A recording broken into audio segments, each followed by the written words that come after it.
How's it going there, everyone? My name is Michael Thomas and welcome to my video. This video I want to walk you through how you can create custom filters on your Shopify store. It is a very cool feature and I'm going to walk you through how you can do it. Since Shopify added metafield support, they have also added the ability to filter with metafields. So as you're already aware, there's a limited number of filters that you can use in the search and discovery app, but you can take advantage of using metafields to broaden that a bit. So I'm going to do an example today. I'm going to create a filter, pretty simple. I'm just going to create one that's going to be, when I click on it, it's going to be for men, and then I'm going to click on women, and it's only going to show me a product that has that product associated with it. So how do we do this? So first things first, we're going to go over to the metafields area.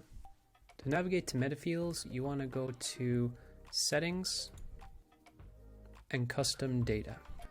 Now for this, we're going to make a metafield with products, and now we're going to click on add definition.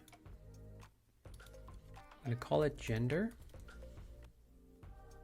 For type, we're going to select single line of text, one value, and save. So now I've got this metafield created. I'm going to go over to the search and discovery app. If you don't have the search and discovery app installed, you can go over to the Shopify App Store and search it.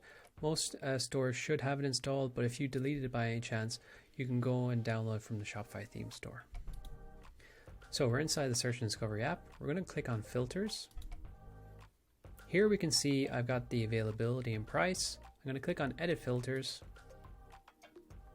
And here we can see metafield gender. I'm going to enable that. Okay, now we've created our metafield.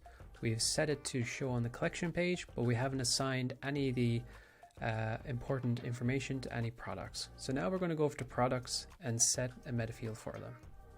So here I am on my products, and now since this is a product metafield, we can actually use the bulk editor to assign the metafields to products quite quickly. So I'm going to go into the bulk editor right now. You can do bulk editor by clicking on this. It will select all your products, and then you'll have this bulk edit option.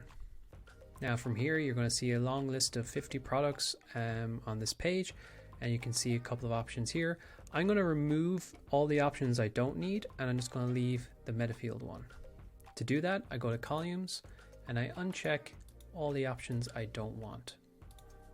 Now we're down here at the very bottom, we can see metafields. These will all show up here. When I click on that, it will add the metafield. So I'm going to move myself over here. So here we can click inside here, and I can give this a name. I'll call it men. I'll call this one woman. Quick tip here, guys, as well, if you want to do this very quickly, you could just grab inside here, click on this arrow guy and drag him all the way down. And when you highlight all the fields, they will automatically switch that to women. Or if I want to delete all of them, I can do the same.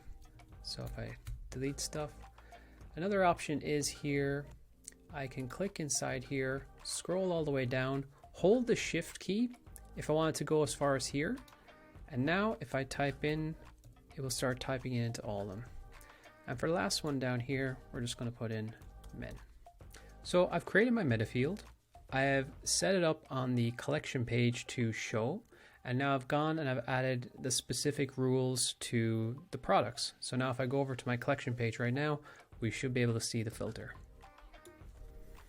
Now we're over on our collection page. We can see that the filter is showing up right here. If I want to ever change the location of this, I just go over to search and discovery app, and you'll see these dots next to each one of the options. You can just click and hold and drag it up and down. But now if I select men here, it's going to look for any products that we added that tag to. We can see two of them here. And the same thing if we click on women, it will now only show the products that we added that tag to. So this is how you can create custom filters using metafields, and there's no limit to how many you want to create with this. It's a very, very cool, useful tool. It's probably the tool that replaces using tags, which I think is actually better, because you don't really want to use tags, because you'd have to add certain tags to products maybe that you don't want, and then those tags will start to show up in searches even though they don't really maybe apply to the product or not. So using tags is an old way which is no longer needed basically, and this should be the way you go forward because you're segmenting the filtration to a core element and you're not taking, hey, this other element of another product and just kind of semi using it to get what you want, whereas this is kind of like you're building it to do what you need it to do and it's not going to affect anything else. So yeah, I think it's pretty cool. I hope you enjoyed and learned something from this video. This channel is all about teaching people about using Shopify and important information. So if you do like what I've done here, guys, would consider subscribe and a like and a comment. Let us know if there's something that you're having difficulty with Shopify and you'd like to see more guides on it on YouTube. I'd be happy to investigate it and try and make more tutorials. So again, thank you very much. Hope you have a great day, and I'll see you in the next one.